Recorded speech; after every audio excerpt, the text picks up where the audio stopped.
Well, back-to-back interest rate cuts look unlikely this morning after a shock monthly inflation rise. The consumer price index rose by almost a full percent in July to 2.8, the highest it has been in 12 months. Economists are predicting the RBA may now hold off on another cut this year. For more, Dr. Christian Bayliss, founder of Fortlake Asset Management, joins us. Good morning to you. Why did they go up?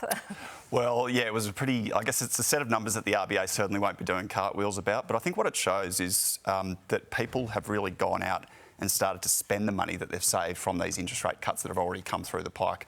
So what we have to remember is that the RBA didn't hike interest rates as high as other countries, and what we're starting to see, I think, is that when they've cut interest rates off this reasonably low base, it's been a real sugar hit for a lot of consumers, and we're seeing that in the consumption numbers. People are going out and spending on things like clothes, entertainment, accommodation, holiday travel, and then dwelling-related items such as furnishings and these sorts of things. They're all the sorts of things that people typically spend on when they've had a bit of an uptick in their income from those interest rate cuts. So was it across the board spending, or were things like electricity spiking it? Yeah, electricity was one of the bigger items. We would expect that to come back in the next month. And what we also have to remember is that this is just for July, these inflation numbers. We've still got 2 more months to go until we get the full set of data.